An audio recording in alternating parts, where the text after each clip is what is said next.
여러분, 겨울 휴가하면 다들 뭐가 떠오르세요? 여러 가지가 있겠지만 아마 스키장 한 번쯤은 생각나실 겁니다. 겨울 휴가하면 빠질 수 없는 곳이었거든요. 근데 지금 그 스키장들이 줄줄이 문을 닫을 위기에 놓였습니다. 이미 4곳은 폐업해버렸고 남은 곳들도 적자에 허덕이고 있습니다. 3인 가족이 2박 3일 다녀오면 170만 원이 나가는 가격. 손님은 떠나는데 비용은 눈덩이처럼 불어나는 구조. 거기에 기후변화까지 겹치면서 스키장들이 벼랑 끝에 몰린 겁니다. 한때 겨울 레저의 왕이라 불리던 한국 스키장에 무슨 일이 벌어지고 있는 건지 오늘 이 이야기를 제대로 해보겠습니다. 스키장은 날씨 장사입니다. 눈이 와야 하고 추워야 하고 그게 오래 유지돼야 하거든요. 근데 요즘 한국 겨울이 예전 같지가 않아요. 기상청 자료를 보면 최근 30년 동안 겨울 시작이 점점 늦어지고 있고 평균 기온도 계속 올라가는 추세입니다. 예전에는 11월이면 스키장이 문을 열었는데 요즘은 12월 중순이 돼야 겨우 개장하거든요. 개장은 늦어지는데 폐장은 빨라지니까 실제로 영업할 수 있는 기간이 확 줄어든 거예요. 한 시즌에 제대로 장사할 수 있는 날이 72일도 안 되는 곳이 수두룩합니다. 해발 1000m가 넘는 강원도 정선 고지대도 상황이 별반 다르지 않아요. 11월 말인데 낮 기온이 영상 10도를 웃돌고 있거든요. 스키장 개장 시즌인데 제설기를 못 돌리는 겁니다. 인공눈을 만들려면 최소 영하 3도는 돼야 하는데 기온이 안 떨어지니까 손 놓고 기다릴 수밖에 없어요. 스키장 관계자들 입장에서는 하루하루가 타들어가는 심정일 겁니다. 기온이 올라가면 스키장 입장에서는 치명적입니다. 왜냐하면 한국은 자연눈이 거의 안 내리거든요. 강원도 동해안 일부 지역 빼고는 겨울에도 눈 구경하기가 힘들어요. 용평이나 하이원 같은 강원도 산간 지역조차 거의 전부 인공눈으로 슬로프를 만들어야 하는 상황입니다. 자연눈만으로 스키장을 운영할 수 있는 곳은 한국에 단 한 곳도 없다고 봐도 과언이 아니에요. 일본 홋카이도 같은 경우는 사정이 완전히 다릅니다. 겨울 내내 눈이 쏟아져서 따로 눈을 만들 필요가 없어요. 파우더 스노우라고 불리는 가볍고 뽀송뽀송한 천연눈이 알아서 쌓이거든요. 스키어들 사이에서는 이 파우더 스노우가 최고의 눈 상태로 꼽힙니다. 수분이 적고 입자가 고와서 스키 때 느낌이 완전히 다르다고 해요. 한국 인공눈은 아무리 잘 만들어도 이 천연 파우더 스노우를 따라갈 수가 없습니다. 인공눈 만드는 비용이 장난이 아닙니다. 제설기라는 기계가 물을 미세한 입자로 뿌리면 차가운 공기를 만나서 얼면서 눈이 되는 원리인데 이 과정에 전기가 엄청나게 들어가요. 대형 제설기 한 대를 하루 종일 가동하면 일반 가정집 한 달 전기 사용량의 10배가 넘는 전기를 먹어치우는데 스키장 하나에 이런 제설기가 수십 대씩 설치돼 있거든요. 슬로프가 여러 개인 대형 스키장은 제설기가 100대가 넘는 곳도 있습니다. 이걸 밤새 돌리면 전기료가 어마어마하게 나오는 거예요. 대형 스키장은 한 시즌 전기료만 100억 원을 훌쩍 넘기기도 합니다. 이게 전기료만 그렇다는 거예요. 여기에 인건비, 장비 유지비, 시설 관리비까지 더하면 운영비가 천문학적으로 불어납니다. 스키장 하나 굴리는데 드는 돈이 웬만한 중소기업 연매출보다 많아요. 전기만 드는 게 아니에요. 물도 어마어마하게 필요합니다. 슬로프 1km 만드는데 수천 톤의 물이 들어가고 이 물을 끌어오려면 대형 펌프를 계속 돌려야 하는데 여기에도 전기가 들어가거든요. 물을 저장하는 인공 저수지도 만들어야 하고 물을 슬로프까지 올려보내는 배관 시스템도 깔아야 합니다. 겨울에는 이 배관이 얼지 않게 관리해야 하고 터지지 않게 수시로 점검해야 하는데 이 모든 과정에 사람 손이 필요해요. 영하 10도, 20도 날씨에 밖에서 배관 점검하는 게 보통 일이 아니거든요. 근데 여기서 결정타가 들어왔어요. 한국전력이 2022년부터 전기요금을 계속 올렸거든요. 산업용 전기요금이 2년 사이에 40% 가까이 뛰었습니다. 스키장은 제설기부터 리프트, 조명, 난방까지 전부 전기로 돌아가는데 전기요금이 오르니까 운영비가 직격탄을 맞은 거예요. 한 시즌에 전기료만 수십억 원이 더 나가게 생긴 겁니다. 거기다 기온까지 올라가니까 제설기를 더 오래 돌려야 하잖아요. 예전에는 밤에만 제설기 돌려도 충분했는데 요즘은 새벽부터 오전까지 심하면 신낮에도 돌려야 합니다. 기온이 영하로 떨어지는 시간이 짧아졌으니까 그 짧은 시간 동안 최대한 눈을 많이 만들어야 하거든요. 전기요금은 올랐는데 사용량까지 늘어나니까 비용이 걷잡을 수 없이 불어난 겁니다.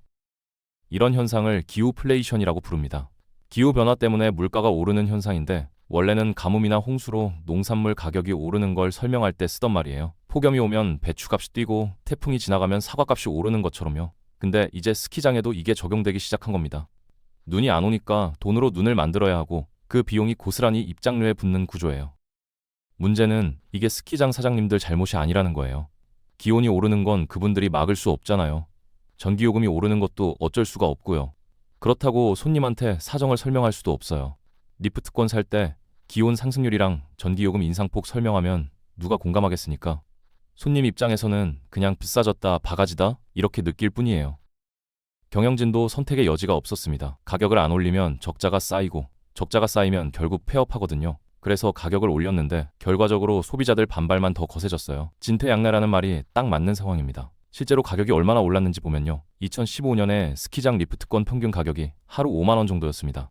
2024년에는 9만 원을 넘어섰어요. 10년도 안 돼서 거의 2배가 된 건데 같은 기간 일반 물가는 25% 정도 올랐거든요. 다른 건 25% 오르는 동안 리프트권은 80%가 뛴 겁니다. 왜 스키장만 이렇게 유난히 많이 올랐느냐? 바로 기후플레이션 때문이에요. 3인 가족이 2박 3일 스키 여행 다녀온 영수증을 보면 현실이 확 와닿습니다. 콘도 숙박비 2박에 44만 원, 성수기라 어쩔 수 없다고 쳐요. 근데 리프트권이랑 장비 렌탈 3일치가 66만 원입니다. 스키복에 부츠에 보드까지 빌리면 하루에 20만 원이 훌쩍 넘어가거든요. 그리고 스키장 안에서 밥 먹고 간식 사 먹은 10대가 50만 원이에요. 아침, 점심, 저녁, 새끼에 중간중간 간식까지 하면 하루에 15만 원에서 20만 원은 그냥 나갑니다.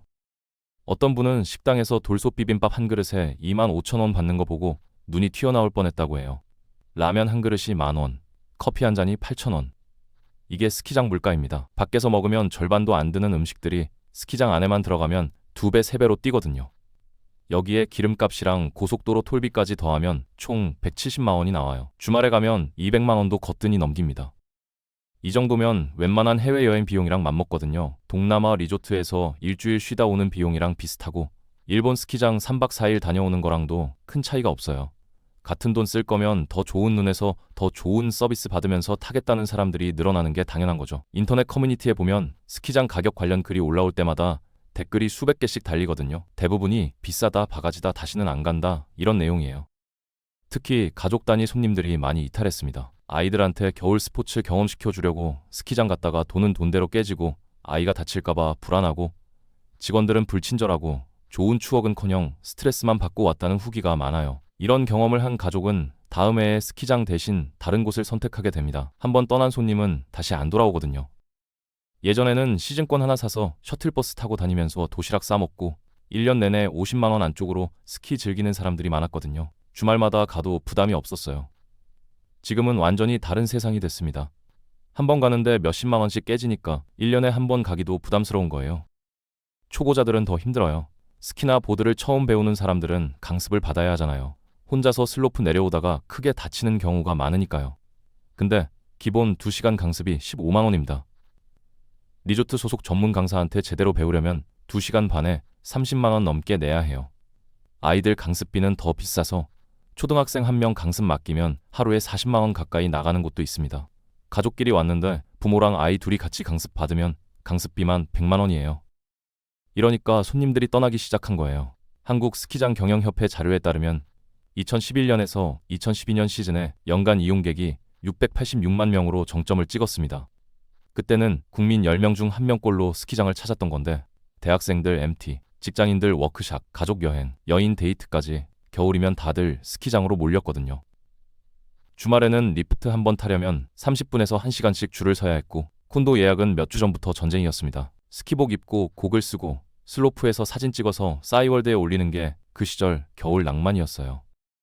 스키장 근처 부동산 가격도 들썩였습니다. 콘도 분양 광고가 쏟아졌고 실제로 잘 팔렸거든요. 스키 장비 시장도 호황이었어요. 스키복, 보드, 고글, 장갑 같은 겨울 스포츠 용품 매출이 급증했고 명동이나 강남에 스키 장비 전문점이 즐비했습니다. 인터넷 동호회에서는 최신 장비 리뷰가 인기글이었고 중고 장비 거래도 활발했어요. 스키가 하나의 문화이자 산업 생태계를 이루고 있었던 겁니다. 그 이후로 쭉 내리막이에요. 이용객이 해마다 조금씩 줄더니 코로나 때 146만 명까지 곤두박질 쳤습니다. 전성기 대비 거의 5분의 1 토막이 난 거예요. 최근에 420만 명대로 좀 올라왔지만 전성기에 비하면 아직도 반토막 수준입니다. 회복은 했는데 예전만큼은 절대 안 돌아오는 거죠. 특히 2030 젊은 층 이탈이 심각해요. 이 세대는 가성비를 따지거든요. 같은 돈 쓸 거면 더 좋은 경험을 할 수 있는 데로 가는 게 당연하잖아요. 저가 항공 타면 일본 왕복이 20만 원 안팎이에요. 숙박비 포함해서 3박 4일 일본 스키 여행 비용이 한국이랑 비슷하거나 조금 더 드는 수준인데 눈질이나 서비스는 비교가 안 됩니다. 일본 다녀온 사람들은 다 똑같이 말해요. 눈이 다르다, 시설이 다르다, 직원들 친절함이 다르다고요. 한국에서 불쾌한 경험 한 번 하고 일본에서 좋은 경험 한 번 하면 다시 한국 스키장으로 돌아오기가 쉽지 않거든요. 인터넷에 일본 스키장 후기가 퍼지면서 비교가 더 쉬워졌어요. 가격은 비슷한데 경험은 천지 차이라는 걸 다들 알게 된 겁니다. 일본은 스키장 운영 기간도 길어요. 자연눈이 풍부하니까 11월부터 4월까지 약 6개월을 영업하거든요. 한국은 12월 중순에 겨우 열어서 2월 말이면 닫아버리니까 실질 영업일이 70일도 안 되잖아요. 1년에 2달 남짓 장사해서 1년치 비용을 감당해야 하는 한국이랑 반년 동안 장사할 수 있는 일본이랑 구조 자체가 다른 거예요. 이런 상황에서 가격 경쟁력을 갖추기가 애초에 불가능합니다. 중국도 위협이 되고 있어요. 중국은 아예 자연을 무시하고 실내 스키장을 짓고 있거든요. 2017년에 문년 하얼빈 완다 스키파크는 세계 최대 규모의 실내 스키장인데 최장 슬로프가 500m에 달하고 연간 방문객이 400만 명을 넘깁니다. 한여름 영상 30도에도 안에서는 스키를 탈 수 있어요. 쇼핑몰이랑 연결돼 있어서 스키 타다가 쇼핑하고 밥 먹고 다시 스키 타는 게 가능하거든요. 가족 단위 손님들한테는 이게 엄청 매력적입니다. 손님이 줄어드니까 스키장들이 인건비부터 깎기 시작했습니다. 정규직이 계약직으로 바뀌고 계약직이 단기 알바로 대체되고 경력 있는 전문 인력들이 하나둘 빠져나갔어요. 리프트 정비하고 슬로프 관리하고 안전 점검하는 전문가들 자리에 경험 없는 알바생들이 들어오면서 서비스 품질이 바닥을 치기 시작한 겁니다. 리프트 정비사, 슬로프 관리사, 안전 요원 같은 자리는 전문성이 필요하거든요. 수년간 경험을 쌓아야 제대로 할 수 있는 일인데 한 시즌 잠깐 일하는 알바생이 그 수준을 맞추기는 어려워요. 당연히 사고 위험이 높아지고 손님들 불만도 쌓이는 겁니다. 지난 겨울 스키장 다녀온 사람들 후기를 보면 심각해요. 리프트가 멈춰 있고 안전 요원은 안 보이고 점심시간인데 식당 문이 닫혀 있었다는 겁니다. 렌탈샵에서 장비 빌리는 데만 1시간 넘게 걸렸다는 사람도 있고 슬로프에 흙이 드러나 있어서 보드 바닥이 긁혔다는 사람도 있어요. 한두 군데 문제가 아니라 전국 대부분 스키장이 비슷한 상황이었습니다. 인터넷에 스키장 불만 글이 쏟아지고 있거든요. 리프트 고장으로 1시간 기다렸다. 직원한테 물어봤더니 자기 담당 아니라고 무시당했다. 눈 상태가 엉망인데 리프트권 환불도 안 해준다. 이런 얘기들이 매일 올라옵니다. 비싼 돈 내고 가서 불쾌한 경험만 하고 오니까 사람들이 화가 나는 거예요. 한 가족 후기를 보면요. 아이한테 스키 가르쳐 주려고 스키장을 찾았는데 아이가 넘어졌을 때 주변에 안전 요원이 한 명도 없었다고 해요. 안내 데스크에 전화했더니 자기 담당 구역이 아니라고 했답니다. 결국 아버지가 직접 아이를 안고 슬로프를 내려왔는데 그 가족은 다시는 한국 스키장에 안 가겠다고 했어요. 이런 경험이 쌓이면서 손님들이 하나둘 등을 돌리고 있는 겁니다. 직장인 모임에서 당일치기로 스키장 갔다 온 후기도 있어요. 렌탈샵에서 장비 빌리는데 1시간, 리프트 타는데 40분, 점심 먹는데 또 30분 기다렸다고 합니다. 실제로 스키 탄 시간은 2시간도 안 됐는데 1인당 15만 원씩 썼대요. 그분들은 차라리 그 돈으로 좋은 식당에서 밥을 먹을 걸 그랬다고 후회하더라고요. 현장에서 일하는 직원 말을 들어보면 상황이 이해가 됩니다. 최저시급 받으면서 영하 10도, 영하 20도에서 하루 종일 서 있어야 하는데 누가 그 일을 하고 싶겠냐는 거예요. 손발이 꽁꽁 얼어붙는 추위에 8시간씩 밖에서 일하는 게 보통 일이 아니거든요. 예전에는 스키 좋아하는 젊은 사람들이 시즌 알바로 많이 왔어요. 일하면서 공짜로 슬로프 탈 수 있다는 게 매력이었는데 요즘은 스키 타는 젊은 사람 자체가 줄어서 그 매력이 안 먹히는 거예요. 서비스가 나빠지니까 손님들이 더 화가 나고 화난 손님들이 다시 안 오고 손님이 더 줄어드니까 매출이 더 떨어지고 매출이 떨어지니까 인건비를 더 깎고 그러면 직원들이 더 떠나는 악순환에 빠져버린 겁니다. 이 고리를 끊지 못하면 스키장은 결국 문을 닫을 수밖에 없어요. 2009년에 전국에 17곳이던 스키장 중에서 지금까지 4곳이 문을 닫았거나 운영을 멈췄습니다. 베어스타운은 2022년 1월에 리프트 역주행 사고가 터졌는데 이게 결정타가 됐어요. 손님이 줄면서 시설 관리가 부실해졌고 부실한 관리가 사고로 이어진 건데 리프트가 갑자기 역방향으로 움직이면서 탑승객들이 튕겨나가는 사고였습니다. 다행히 사망자는 없었지만 부상자가 여러 명 나왔고 그해 10월에 무기한 휴장 들어간 뒤로 아직까지 재개장 소식이 없어요.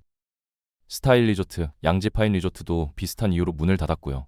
손님이 줄어서 적자가 쌓이고 적자가 쌓이니까 시설 투자를 못하고 시설이 낡아지니까 손님이 더 떠나는 악순환을 끊지 못한 거예요. 한번 내리막을 타기 시작하면 다시 올라오기가 정말 어렵습니다. 아직 운영 중인 곳들도 상황이 좋지 않아요. 무주에 있는 덕유산 리조트는 13년 만에 이용객이 70% 넘게 줄었습니다. 2011년에 198만 명이 찾았던 곳이 2024년에는 57만 명밖에 안 왔어요. 곤돌라는 고장나서 멈추고 리프트도 과부하로 가동이 중단되고 시설은 계속 낡아가는데 손님이 없어서 투자할 돈도 없는 상황입니다. 총체적 난국이라는 말이 딱 맞아요. 경기 침체가 장기화되면서 상황이 더 나빠지고 있습니다. 고물가에 고금리까지 겹치니까 사람들이 지갑을 안 열거든요. 여유돈이 있어야 스키장을 가는 건데 먹고 살기도 빠듯한데 비싼 돈 들여서 스키 타러 갈 여유가 없는 거예요. 지난해 이용객 수가 전년 대비 크게 줄었다는 곳도 많습니다. 스키장 주변에서 장사하던 상인들도 폐업을 심각하게 고민하고 있다고 해요. 스키장 손님들 상대로 식당이나 렌탈샵을 운영하던 분들인데 손님이 없으니까 장사가 안 되는 거죠. 스키장 하나가 망하면 그 지역 경제 전체가 흔들리는 겁니다. 숙박업소, 식당, 편의점, 주유소까지 다 영향을 받아요. 이건 한국만의 문제가 아닙니다. 눈이 펑펑 내릴 것 같은 프랑스 알프스에서도 똑같은 일이 벌어지고 있거든요. 85년 동안 운영하던 스키장이 눈 대신 비만 내려서 결국 문을 닫았어요. 인공눈으로 버티다가 적자가 100억 넘게 쌓이니까 더 이상 못하겠다고 손을 든 겁니다. 알프스라고 하면 만년설이 있을 것 같잖아요. 근데 거기도 기온이 올라가면서 눈이 안 오는 거예요.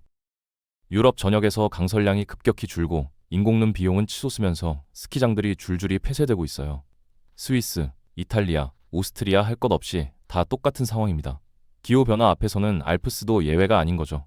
전문가들은 이대로 가면 2050년까지 유럽 스키장 절반이 문을 닫을 거라고 경고하고 있습니다. 그래서 한국 스키장들이 살아남으려고 별짓을 다 하고 있습니다. 가장 눈에 띄는 게 통합 시즌권이에요.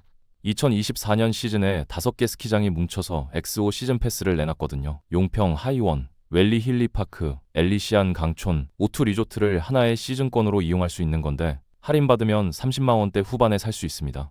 원래 한 곳 시즌권이 그 정도 가격인 거랑 비교하면 파격적이죠. 자녀 시즌권 무료 증정 같은 혜택도 붙었어요. 제발 아이들 데리고 와달라는 거죠. 어린이 스키어가 늘어야 미래 고객이 확보되는 건데 지금 상황에서는 아이들 데리고 스키장 오는 가족이 확 줄었으니까요.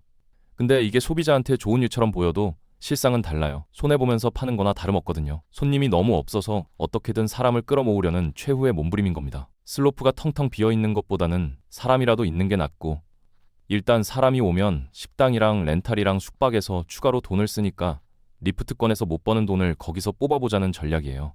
가격을 낮춰서라도 일단 살아남자는 거죠. 근데 이 전략도 한계가 있습니다. 가격을 낮춰서 손님이 오더라도 그 손님들이 만족스러운 경험을 못하면 소용없거든요. 싸게 와서 불쾌한 경험하면 오히려 역효과예요. 싼 게 비지떡이라는 인식이 굳어지면 나중에 이미지 회복하기가 더 어려워집니다. 지금 당장 숨은 쉬겠는데 장기적으로 보면 답이 아닐 수도 있어요. 아예 스키를 포기하는 곳도 생기고 있습니다. 리프트를 관광용 케이블카로 바꾸거나 슬로프를 잔디 썰매장으로 만들거나 골프장으로 전환하는 데도 있어요. 스키장이 더 이상 스키 타러 가는 곳이 아니게 된 겁니다. 하이원 리조트 같은 경우는 스키 장비 없이 케이블카 타고 올라가서 정상에서 커피 마시는 상품을 밀고 있는데 아메리카노 한 잔에 8,000원인데도 사람이 엄청 몰린다고 합니다. 스키 타러 온 사람보다 경치 보러 온 관광객이 더 많은 상황이에요. 워터파크 키우고 골프장 늘리고 스키 시즌 아닐 때도 돈 벌 수 있는 구조를 만들려고 안간힘을 쓰고 있습니다. 앞으로 어떻게 될까요? 전문가들 전망은 솔직히 어둡습니다. 2030년 되면 경기도권 스키장은 영업 가능한 날이 50일 정도밖에 안 될 거라는 분석이 있어요. 1년에 2달도 장사를 못한다는 건데 그 짧은 기간 동안 벌어서 1년치 비용을 감당해야 하니까 가격은 더 올라갈 수밖에 없고 가격이 오르면 손님은 더 떠나는 악순환이 계속되는 거죠. 기후변화가 멈출 기미가 안 보이거든요. 기상청은 2030년까지 한국 겨울 평균 기온이 1도 넘게 더 오를 거라고 예측하고 있습니다. 1도가 별거 아닌 것 같지만 스키장 입장에서는 치명적이에요. 재설기 돌릴 수 있는 시간이 더 줄어든다는 뜻이니까요. 지구온난화가 이대로 진행되면 2050년에는 한국에서 스키장을 운영하는 게 아예 불가능해질 수도 있다는 전망도 있습니다. 업계에서는 앞으로 2개에서 3개 스키장이 추가로 폐업을 검토하고 있다는 얘기도 들려요. 베어스타운이 시작일 뿐이라는 거죠. 남은 스키장들도 언제까지 버틸 수 있을지 아무도 모릅니다. 사람 문제도 심각해요. 지금 스키장 찾는 주력 고객층이 40대, 50대예요.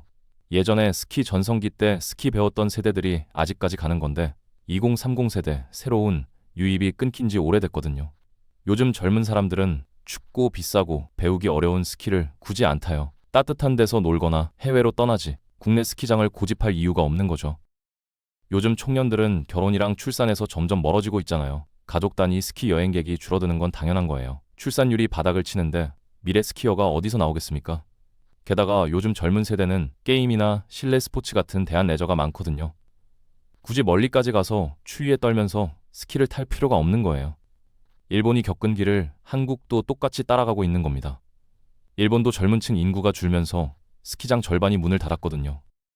한국은 자연의 일본과 자본의 중국 사이에 끼어 있어요. 일본처럼 자연눈이 오는 것도 아니고 중국처럼 거대 자본을 투입해 실내 스키장을 지을 여력도 없거든요. 어느 쪽으로도 경쟁력을 갖추기 어려운 상황입니다. 거기다 동남아 여행이랑도 경쟁해야 해요. 같은 돈이면 따뜻한 곳으로 가겠다는 사람들이 늘고 있거든요. 겨울에 굳이 추운 곳에서 고생하면서 돈을 쓸 이유가 있냐는 거죠. 결국 몇몇 대형 리조트만 살아남고 나머지는 문을 닫거나 완전히 다른 사업으로 바꿀 수밖에 없을 겁니다. 사계절 운영이 가능한 종합 리조트로 변신하는 곳만 살아남는 거예요. 스키 하나만으로는 더 이상 버틸 수가 없습니다.